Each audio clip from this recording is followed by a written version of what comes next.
Hi guys, welcome to the Sodcast. I'm Wendy Sod. Today I'm going to give you guys the latest update on the 4 students from Idaho University that were murdered in their home on November 13th, 2022.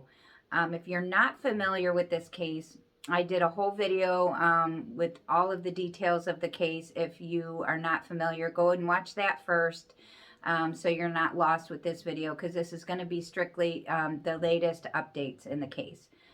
And speaking of that, they have finally made an arrest in the case. They have arrested 28-year-old Brian Kolberger from originally from Pennsylvania, and he was a university student at Washington State, and he was studying there to get his PhD in justice and criminology. Boy, oh boy. So I am so curious to hear the whole psychology behind this whole thing. So anyway, let's get into it. So it sounds as if now they're still not releasing a whole lot of information. He's being held at Monroe County Jail in Pennsylvania at this time, awaiting extradition back to Idaho. He has waived his right to extradition, which means he could stay there in Pennsylvania and fight the charges, whatnot.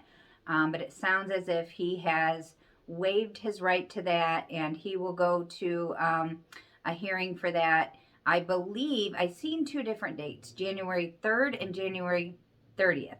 I believe it's January 3rd, though. So right now, the affidavit for probable cause for his arrest has been sealed by Idaho until his extradition back there. Once that happens, then we will have, they will release that affidavit, and we will have, I think, just a minute bit more information on some details. But I don't think we're going to have a ton at that point. But so it sounds as if they had been on to this guy for a minute. And it sounds like they were doing surveillance on him and for at least a few days prior to his arrest. And if any of you that are familiar with this case, the latest thing that the police released that they were looking for was a white Elantra. And they showed on a CCTV or a ring camera something of this white Elantra they were looking for. So how did they come to the arrest? As we know, they had released that they found DNA at the home of the girl or the kids. And so it sounds like they were tracking Brian possibly to obtain his DNA in an unconventional manner, such as him throwing a pop can out or a straw or a cigarette or whatever, to match it to the DNA that they have found at the crime scene. Now, the ironic thing of this, on the day of the arrest, they sent a crew out to clean the biohazard crew to clean the crime scene. And as soon as the arrest was made, they halted that. So, which is good, in my opinion. Maybe they will find further things that are linked to him. But, so what it sounds like is the father of Brian flew from Pennsylvania to where Brian lived in Washington. And together, the both of them drove this white Elantra back to Pennsylvania to Brian's parents' home, which is where the arrest was made. I find this a little fishy. It brings back some icky feelings of like the Gabby Petito Brian case, where maybe the parents knew. I don't know if that's going to come out or not, but that's just a little fishy to me. So As far as the murder weapon goes, they are stating that they have not found a murder weapon, and a lot of sources are saying that it's not particularly, a, going to break the case if they don't find it, because it seems like they have quite a bit of evidence to convict him as is. Not to mention that the 1,000-mile trip cross country from Washington to Pennsylvania, he could have discarded that murder weapon at any point, and it's very unlikely it's going to be found unless he just tossed it out on the road. Find that hard to swallow, that he would just do something like that. But so who is Brian Kolberger? So Brian Kolberger was born November 21st, 1994. He was a 28-year-old male, very educated. Like I said, he had a master's degree, and then he was just finished his first semester for his PhD at Washington State. Now, Washington State University, where he lived, was only about between 8 to 10 miles away from the students' home they lived at. And so it wasn't very far. Some of my questions I kind of just jotted down today. How did he come across the kids? Did he run into them at a bar? Did he know them prior? Because from what I keep hearing, the friends of the students had never heard of him before. They, didn't recognize his name, didn't recognize his face. So I'm curious to know, did he come across them prior, which I believe he did, or was this random? Did he just come up, randomly hit the house? I don't believe that. I believe that he did target them, or target one of them. It is said that from people who knew him, people that had taken classes with him, that although he was highly intelligent, he was socially awkward, and very socially awkward around women. There was a pub that gave a statement that he was known to frequent that pub, and when he would come in there, he would make creepy, inappropriate comments to women, and when rejected, he did not take that, very lightly, and was very quick to get offended by rejection. Okay, so there has also been some chitter chatter I found very interesting, that he has kind of been compared to a Ted Bundy, with the fact that he was very educated. He was a law student, studying criminals.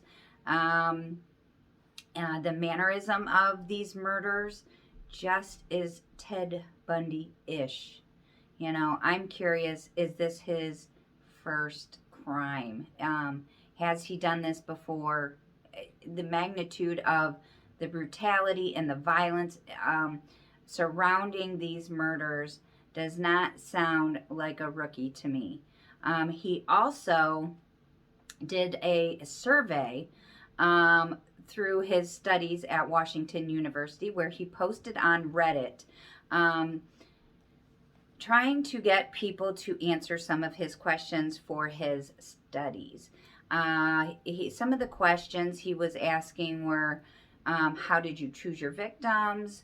After you committed the crime, did you stick around the crime scene? Just these very eerie questions. Knowing now what he is charged with just gives me the freaking chills, you guys. So did this play into what happened to the students?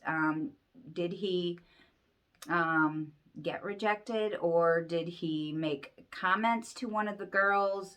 And we just don't know at this point. So he is, like I said, awaiting extradition right now to Idaho.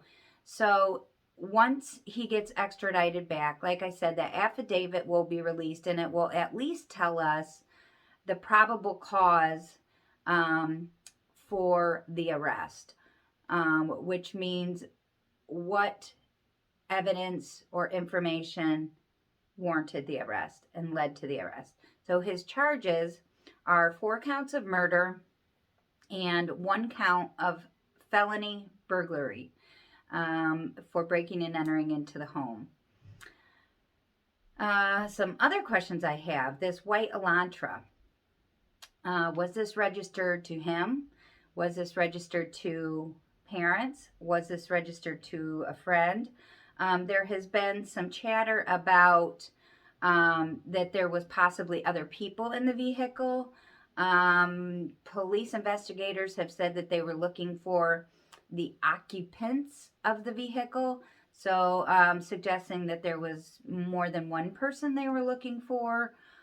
One thing I find interesting is that one of Brian's questions during his interrogation, we don't know a whole lot about that yet, but one of his questions was, has anyone else been arrested? Now, is he just generally asking that, insinuating, well, I'm innocent, have you been looking at anybody else? Or does he know there are others involved? And is he fishing for information that, hey, was so-and-so arrested, and are they talking? We don't know. But I'm just so curious to find out if there are other arrests that are going to be made in this and how this is all going to play out. And I'm just absolutely ecstatic for these families of these 4 students that finally, who were getting so frustrated with the investigation, believing that it was stalled and that, there wasn't any suspects. They finally have that answer. And hopefully they will get more answers and they will find some peace and be able to move on a little bit with their lives and just remember the good times with their children and their brothers and sisters. And I just pray for these families, and I know there are some GoFundMes out there, I believe 3 different ones, to raise some money to help out these families with funeral expenses and other expenses. So if there's anything you can donate, that would be greatly appreciated to these families. And guys, that is really all we have right now. And I appreciate you listening, and I'm sorry I didn't have more to share with you. As I learn more, I will share it as soon as I get the information. And that's all I have for you today, guys. Thank you for joining me, and I will see you on the next case. Bye.